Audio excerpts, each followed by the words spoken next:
పంచభూతలింగాలు ఎక్కడున్నాయో వాటి విశిష్టత గురించి మీకు తెలుసా? పృథ్వీలింగం, ఆకాశలింగం, జలలింగం, అగ్నిలింగం, వాయులింగం.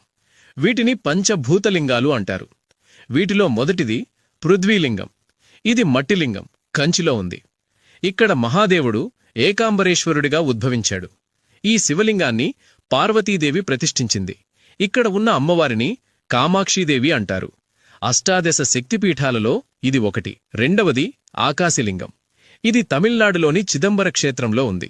ఆకాశలింగ దర్శనం రహస్యమైన ఆకాశవలి శూన్యంగా కనిపిస్తుంది. ఇక్కడ లింగదర్శనం ఉండదు.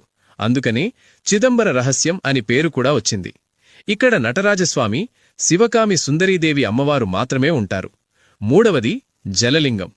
ఈ లింగం కింద ఎప్పుడూ నీటి ఊట ఉండడం వలన దీనిని జలలింగం అంటారు. ఇది తమిళనాడులోని తిరుచినాపల్లి సమీపంలో గల జంబుకేశ్వర క్షేత్రంలో ఉంది. ఇక్కడ స్వామివారు జంబుకేశ్వరుడు, అమ్మవారు అఖిలాండేశ్వరి. బ్రహ్మహత్యా పాతక నివారణ కోసం మహాదేవుడు ఇక్కడ జంబుకా వృక్షం కింద తపస్సు చేసినందుకే శివుడికి జంబుకేశ్వరుడు అని పేరు వచ్చింది. నాలుగవది అగ్నిలింగం. తమిళనాడులోని అరుణాచలంలో తిరువన్నమాలయ క్షేత్రంలో జ్యోతిర్లింగంగా ఉద్భవించాడు. అరుణాచల శిఖరంపై ఒక అగ్నిలింగం ఉద్భవించి తేజోలింగం అయ్యాడు. ఆయన పేరే అరుణాచలేశ్వరుడు. ఐదవది వాయులింగం.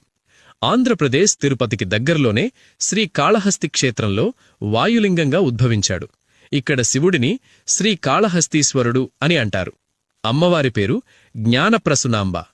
సాలెపురుగు, పాము, ఏనుగుకి మోక్షం కల్పించి తనలో కలుపుకున్న క్షేత్రం శ్రీకాళహస్తీశ్వర క్షేత్రం.